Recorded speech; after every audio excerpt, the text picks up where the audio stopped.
I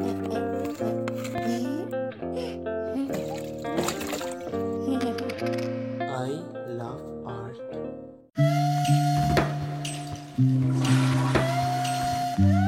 ওহ শান্তি, কিন্তু তাড়াতাড়ি এখান থেকে পলাই দিব।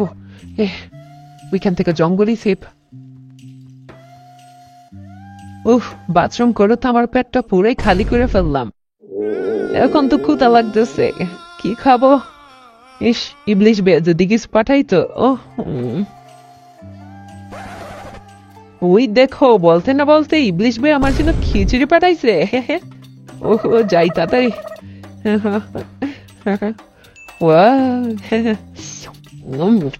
কি সেই তো।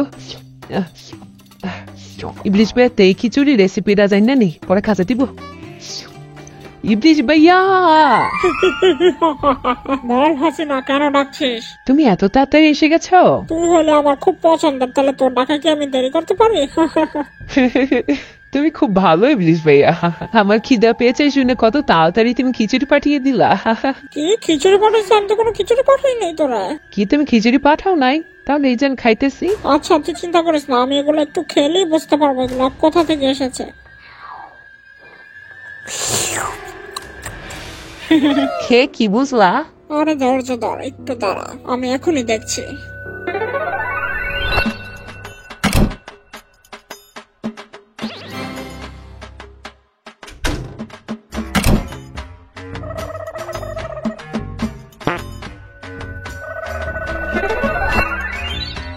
ও বাবা গো, এটা তো একটা বুড়া বাড়ার পাখনা গো, এর লেগেই তো এত মজা। ইবলিশ ভাই, শেষ পর্যন্ত আমি পাতলা পায়খানা খেলাম, তাও একটা খাটাস বুড়ার। আরে মুগি, তুই কাঁদতেছিস কি লিগা? পাতলা পায়খানা কিন্তু শয়তানদের অনেক উপকারী একটি খাবার, আর তুইও তো এক প্রকার মানুষের শয়তান, তাই না? ইবলিশ ভাই, আমি মানছি আমার মাথা বড় শয়তানি, কিন্তু আমার খাওয়া দাওয়া তো ছিল খানদানি। আগে আমি প্রতিদিন কত আইটেমের খাবার খেতাম আমি নিজেও জানতাম না। আর আজ পেটের খিদে আমাকে এমন করে দিয়েছে যে আমি বাথরুম খেয়ে ফেললাম।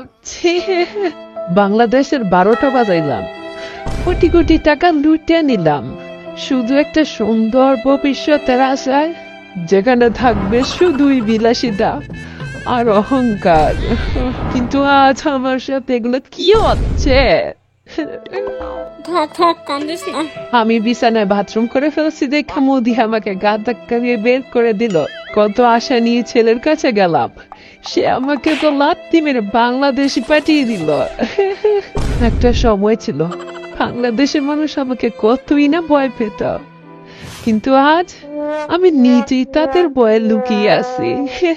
আরে হাসিনা, মোদি তোর সাথে নাই, তোর ছেলে তোর সাথে নাই, কিন্তু আমি দেখ এখনো তোর সাথেই কিন্তু আছি। তুই এত চিন্তা করিস না, তুই তোর শয়তানি চালিয়ে যা। আমি সব সময় তোর সঙ্গে থাকবো। বল তুই কি করতে চাস? আমি প্রতিশোধ নিতে চাই, প্রতিশোধ। সবার কাছ থেকে, এই বাংলাদেশের মানুষের কাছ থেকে যারা আমাকে দেশছাড়া করেছে, তারপর ওই মুদির কাছ থেকে যে আমাকে ঘাড় দক্ষ দিয়ে বের করে দিয়েছে, সবশেষ আমার ছেলের কাছ থেকে আমি প্রতিশোধ নেব। তার সাথে আমি আবার বাংলাদেশে রাজত্ব করব, সবার উপর আমার শাসন চলবে, আবার স্বৈর শাসন।